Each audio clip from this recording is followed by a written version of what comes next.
مائیں بہنیں بیٹیوں سے خاص طور سے کہوں گا، سنیں، جو بھی مولا سے مانگتا ہے اسے عطا ہوتا ہے۔ ہم مانگنا بھول گئے، علی عطا کرنا نہیں بھولے۔ پتہ نہیں لوگ ہیں یا نہیں ہیں، وہ عطا کرنا آج بھی جانتے ہیں۔ مانگنے کا سلیقہ آنا چاہیے۔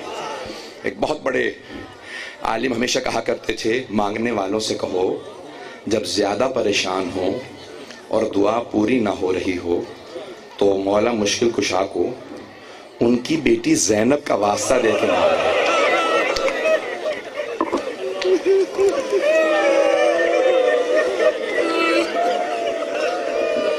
کہ کوئی بھی امام جناب زینب کا واسطہ رد نہیں کرتے۔ بس بے رات کو آپ کے تابوت ہے، میں پہلے تو شہادت پڑھنے والا تھا، لیکن جنہوں نے تابوت برآمد کرانا وہ شہادت پڑھیں گے، تو میں سوچ رہا تھا کس کے مسائل پڑھوں۔ پھر میرے دل نے گواہی دی، سفر کی آخری تاریخ ہے، یہ سفر کا مہینہ زینب کبریٰ سے منسوب ہے۔ مجھے بتایا کہ آپ مصائب میں بہت روتے ہیں، میری مائیں بہنیں بیٹیاں بھی موجود ہیں، آپ میں سے بہت سے مرد بھی خاصات میں بچیوں کے بھی آئے ہوں گے۔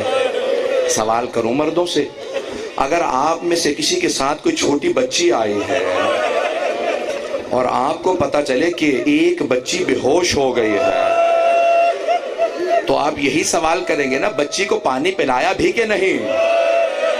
کوئی یہ تو نہیں پوچھے گا تماچا کس نے مارا تھا۔ آل محمد کتنے مظلوم ہیں، ان کی بچیوں کو تماچے بھی لگے ہیں، لیکن وہ صابر ہیں، انہوں نے کبھی شکوہ نہیں کیا۔ اگر جناب زینب یا جناب سکینہ ہاتھ اٹھا دیتی بد دعا کے لیے تو کوفہ پلٹ جاتا۔ ایک ہاتھ جوڑ کے جملہ کہوں گا اس سے پہلے کہ جناب زینب کے مسائل پڑھوں، سب میری طرف دیکھیے گا، میری مائیں بہنیں بیٹیاں، ایک جملے سخت جملہ مجھے معاف کر دیں اگر برداشت نہ کریں گے۔ سادات غیر سادات جب کوفے میں پہنچی نا بیبیاں تو پتھر آ رہے تھے۔ آپ نے دیکھا ہے جیسے ہی میری طرف دیکھیں گے، یہ رومال میرے ہاتھ میں، اگر میں آپ میں سے کسی کے چہرے کی طرف اپنا رومال پھینکوں تو آپ کا ہاتھ فوراً چہرے پہ آ جائے گا۔ جانتے ہیں کیوں؟ چہرہ نازک ہوتا ہے، انسان فوراً چہرے کا دفاع کرتا ہے، اور اگر چھوٹی بچیاں ہوں، پتھر آ رہے ہوں، ہاتھ پسے گردن بندھے ہوں، وہ پتھروں کو کیسے روکیں گے؟ بس بھئی بیویوں کو پتھر آ رہے تھے کہ ایک مرتبہ ایک بچی نے کہا، پھوپھی اماں جب میرے بابا مجھے سینے پہ سلاتے تھے تو انبیاء کے واقعات سناتے تھے۔ پھوپھی اماں میرے بابا نے مجھے ایک مرتبہ ایک نبی کا قصہ سنایا تھا، ان کا نام تھا صالح، نبی صالح۔ پھوپھی اماں میرے بابا نے کہا تھا کہ نبی صالح کی امت نے اس اونٹنی کو شہید کر دیا تھا، اس کا کوہان کاٹا، وہ شہید ہو گئے۔ پھوپھی اماں میرے بابا کہتے تھے اس اونٹنی کا ایک بچہ تھا، قرآن میں ہے نا کہ پھوپھی اماں اس اونٹنی کا بچہ تھا، جب اس نے ماں کو مرتا دیکھا نا، میرے بابا کہتے تھے وہ پہاڑ پہ چڑھ گیا، اس نے پہاڑ پہ چڑھ کے کہا پروردگارہ انہوں نے میری ماں کو مار دیا، ان پہ عذاب نازل کر دے۔ پھوپھی اماں میرے بابا کہتے تھے اللہ نے اس اونٹنی کے بچے کی بد دعا کو سن لیا، اللہ نے کہا اے صالح بستی کو چھوڑ دو، عذاب آ رہا، میں تیری بستی کو تباہ کرنے والا ہوں۔ کہ پروردگارہ ابھی تو میں ہوں، کہا نہیں، انہوں نے اونٹنی کو مارا، بچے نے بد دعا کی ہے، میں نے بد دعا قبول کر لی ہے۔ جناب صالح چلے گئے، سب کے سب بستی والے مر گئے، کانوں کے پردے پھٹ گئے، سب مر گئے۔ کہ پھوپھی اماں میرا سوال ہے آپ سے، بتائیے اس اونٹنی کے بچے کا مقام زیادہ تھا یا میرا مقام زیادہ ہے؟ جناب زینب کے آنسو بہنے لگے۔ کہا بیٹی کیا بات ہے؟ کہا پھوپھی اماں بتائیے کس کا مقام زیادہ ہے؟ کہا بیٹی آپ حسین کا خون ہے۔ کہا پھوپھی اماں میں بد دعا کروں گی، آپ آمین کہہ دیجئے گا۔ ایک مرتبہ جناب زینب نے کہا بی بی بد دعا سے پہلے بابا کے سر کو دیکھ لینا.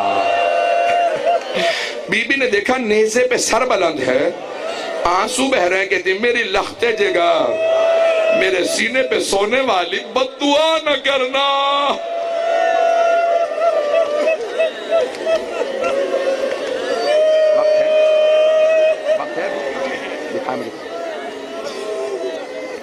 میں روایت جو پڑھنا چاہ رہا ہوں جناب زینب کی, بس بھئی مغرب کا وقت ہو گیا, 2 منٹ کی زحمت دوں گا. اذان کے وقت ہر دعا قبول ہوتی ہے, اپنی اپنی حاجات مانگ لیجئے گا. ایک ایسا واسطہ جناب زینب کا. 2 جملے پیش کرنا چاہتا ہوں, چلیں گے میرے ساتھ؟ میں جو روایت پڑھنا چاہ رہا تھا تھوڑی سی طولانی ہے, بس بھئی آخری روایت, آخری ہاتھ جوڑ کے پیش کر رہا ہوں, سب کے سب سنیں گے. جب ایک مرتبہ شام کے دربار میں بیویاں داخل ہونے لگے تو دربار سجایا جا رہا تھا. اے کاش پھولوں سے سجا رہے ہوتے. علی کی بیٹیاں آ رہی ہیں لیکن ہاتھوں میں لوگ پتھر لے رہے تھے. میں کہتا ہوں کوئی پھول بھی نہ مارتا زہرا زادیوں کو. بس ایک مرتبہ بیویاں آئیں, سارے مسائل میں نے چھوڑ دیے. یزید کی جو بیوی تھی ہند, وہ مؤمنہ تھی, اہل بیت کو مانتی تھی. جیسے ہی جناب زینب نے دور سے دیکھا ہند ہے, فوراً جناب ام کلثوم سے کہا ام کلثوم پہچانا سامنے کون ہے؟ جناب ام کلثوم نے کہا جب سے عباس کی شہادت ہوئی ہے میری دور کی بینائی کمزور ہو گئی ہے, مجھے دور کی چیزیں نظر نہیں آتی ہیں. کہا ام کلثوم غور سے دیکھو سامنے ہند ہے. کبھی بھی کون سی ہند؟ وہ ہند جسے ہم نے پردہ سکھایا تھا. کہاں وہی ہند. کبھی بھی جسے ہم نے پردہ سکھایا تھا وہ تو پردے میں ہے لیکن ہمارا پردہ نہیں ہے. بس بھئی بیویوں نے سر جھکائے ہند کے سامنے سے گزرنے لگی. جب سر جھکا کے ہند کے سامنے سے گزر رہی تھی, ہند تخت پہ کھڑی تھی, فوراً سوال کیا جناب زینب سے من ای بلاد انتم, آپ لوگ کون سے شہر کے رہنے والے؟ جناب زینب نے کہا نحنو من بلاد المدینہ, ہم لوگ مدینہ شہر کے رہنے والے. ہند فوراً تخت سے اتری, زمین پہ آ گئی. جناب زینب نے پوچھا کیا بات ہے, تم تخت سے کیوں اتری ہو؟ کہا بی بی مدینے والوں کے احترام میں مدینے والوں کا بڑا احترام کرتی ہوں. ہند نے کہا بی بی کیا آپ مدینے والوں کو جانتی ہیں؟ ابھی بھی بی بی نے سر نہیں اٹھایا. کہا کس کا پوچھنا چاہتی ہے؟ ہند نے رو کے کہا بی بی مدینے میں میرے مولا حسین رہتے ہیں. رونا اپنے اپنے نصیب کا ہے. کہا بی بی مدینے میں میرے مولا حسین رہتے ہیں. جناب زینب کے آنسو بہنے لگے, جواب نہیں دیا. کہا اور کس کا پوچھنا چاہتی؟ کہا بی بی میرے مولا کا ایک بیٹا ہے, نام علی اکبر ہے, ہم شکل پیغمبر ہیں, بہت خوبصورت ہے. جناب زینب اور زیادہ رونے لگی. کہا ہند اور کس کا پوچھنا چاہتی ہے؟ کہا بی بی میرے مولا کا ایک اور بیٹا ہے, نام سجاد ہے, عابدوں کی زینت ہے, بہت غیور ہے. بی بی نے کہا اور کس کا پوچھنا چاہتی ہے؟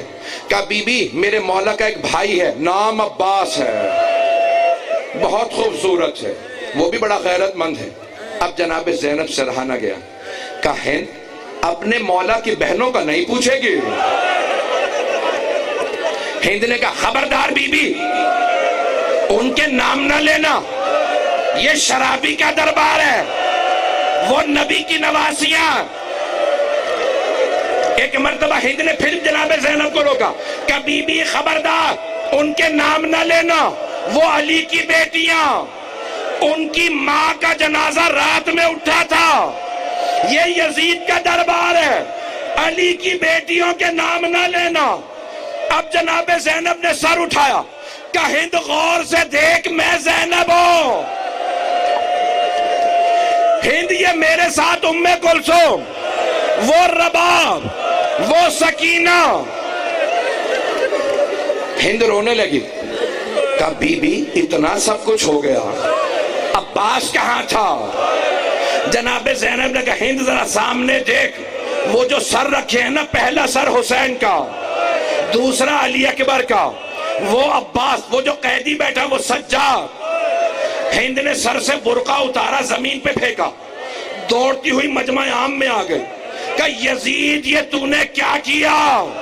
یہ نبی کی نواسیاں، یہ علی کی بیٹیاں، یہ زہرا زادیاں تو مجمع عام میں لے آیا۔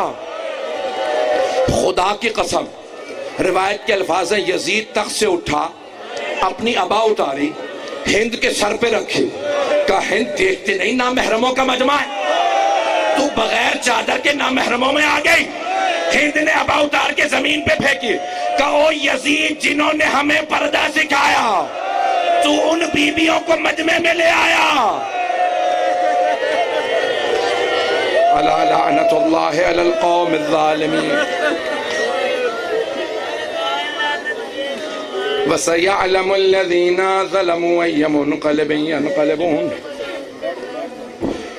دو جملے دعا کے، جو بیٹھا ہے وہ بیٹھا رہے گا، جو کھڑا ہے وہ کھڑا رہے گا۔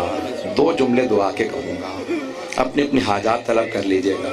جو حاجت ہو پروردگارا، دامن پھیلا کے دعا مانگیں گے، میرا وعدہ رد نہیں ہوگی دعا۔ مغرب کا وقت ہے نا، آنے والا ہے بھی، آپ کی اذان ہونے والی ہے۔ میں ہاتھ جوڑ کے کہوں گا، پروردگارا واسطہ اس بی بی کا جس کے قیدی ہونے کے دوران جوتے ٹوٹ گئے تھے، پاؤں زخمی تھے، ساتھ میں چھوٹے بچے تھے۔ پروردگارہ اس بی بی، چھوٹی بی بی کا واسطہ جس کے کانوں سے خون بہ رہا تھا، ہمارے کسی مومن یا مومنہ کی دعا کو رد نہ فرما۔ پروردگارہ تجھے واسطہ جناب زینب کا تمام کی تمام حاجات قبول فرما۔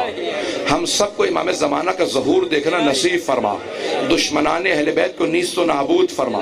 دو دعائیں اور مانگوں گا۔ ایک سوال کروں آپ سے، آپ نے کبھی نہیں دیکھا ہوگا کہ بیماروں کو بستر سے گرا دیا گیا؟ پروردگارہ شام غریبہ کے اس بیمار کا واسطہ جن سے بستر لوٹ لیا گیا تھا، ہمارے تمام مؤمنین جو مریض ہیں سب کو صحت کاملہ عاجلہ عنایت فرما۔ پروردگارہ بے اولادوں کو اولاد عنایت فرما، مقروضوں کے قرض ادا فرما، بانیان مجلس شرکت کو نندگان سب کی حفاظت فرما، توفیقات میں اضافہ فرما، سب کی حاجات قبول فرما۔ ربنا تقبل منا انک انت السمیع العلیم بحق محمد وآلہ الطیبین۔